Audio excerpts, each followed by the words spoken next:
William Shakespeare বলে গেছেন, একজন ছেলে কখনোই একজন মেয়ের বন্ধু হতে পারে না, কারণ এখানে আছে আকাঙ্ক্ষা ও দৈহিক চাহিদা।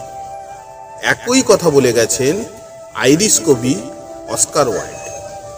নারী ও পুরুষের মধ্যে কখনোই বন্ধুত্বপূর্ণ সম্পর্ক হতেই পারে না। তাদের মধ্যে যেটা হতে পারে সেটা হলো আশা, আকাঙ্ক্ষা, দৈহিক চাহিদা, ঘৃণা কিংবা ভালোবাসা।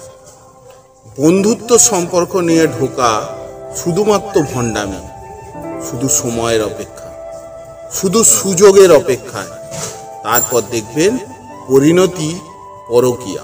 হুমায়ুন আহমেদ বলেছিলেন যে একটি ছেলে একটি মেয়ে বন্ধুত্ব থাকলেও তারা অবশ্যই প্রেমে পড়বে, হয়তো সেটা ক্ষণিকের জন্য, অথবা ভুল সময়, কিংবা অনেক দেরিতে, বা সব সময়ের জন্য, কিন্তু তারা প্রেমে অবশ্যই পড়বে, শুধু সুযোগের অপেক্ষা। সত্যি কথা বলতে কি, একটি মেয়ে ও ছেলের মধ্যে বন্ধুত্ব প্রায় অসম্ভব, কারণ এটা প্রকৃতি বিরুদ্ধ। কেননা যদি একটি ছেলে মেয়ে বন্ধুত্ব হয় তাহলে প্রকৃতি তার অস্তিত্ব হারাবে। লোহা চুম্বক কখনোই পাশাপাশি থাকতে পারে না, তারা একে অপরকে আকৃষ্ট অবশ্যই করবে।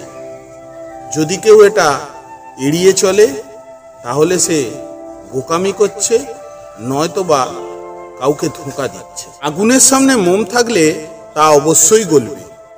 একটি ছেলে ও একটি মেয়ের মধ্যে বন্ধুত্ব সম্পর্ক হতে পারে, কিন্তু তা একটি সময়ের পর গিয়ে প্রেম বা অবৈধ সম্পর্কতে রূপান্তরিত হবেই, শুধু সুযোগের অপেক্ষায়, শুধু সময়ের অপেক্ষায়। আজ থেকে কিছু বছর আগেও একটি ছেলে ও একটি মেয়ের বন্ধুত্বকে শ্রদ্ধার চোখে দেখা হতো, অনেকটা ভাই বোনের মতো। কিন্তু বর্তমান যুগে একটি ছেলে একটি মেয়ের বন্ধুত্ব একটা নোংরা জায়গায় চলে গেছে, সেক্সুয়াল অ্যাট্রাকশনের দিকে চলে গেছে, যেটা এসেছে আমাদের পাশ্চাত্য সভ্যতা থেকে। আমরা পাশ্চাত্য সভ্যতার নকল করতে গিয়ে আমাদের যুব সমাজ আস্তে আস্তে অন্ধকারের দিকে চলে যাচ্ছে। সব থেকে বড় ব্যাপার হলো, বর্তমান সময়ে গার্লফ্রেন্ড ও বয়ফ্রেন্ডের সম্পর্ক থেকেই এটা বেশি জনপ্রিয় হয়ে উঠছে। কারণ এই সব সম্পর্কে কোনো দায়বদ্ধতাও থাকে না, কোনো কমিটমেন্টও থাকে না।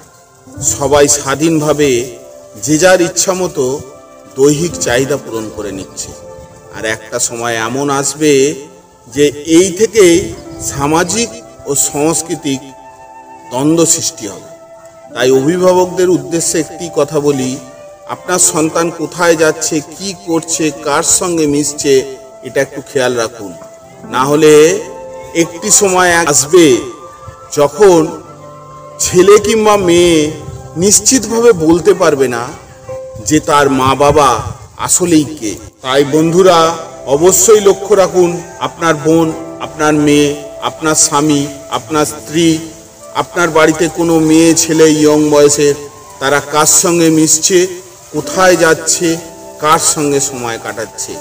সামাজিকভাবে এই জিনিসটা লক্ষ্য রাখা আমাদের সনাতনী ধর্মের মানুষদের অবশ্যই উচিত।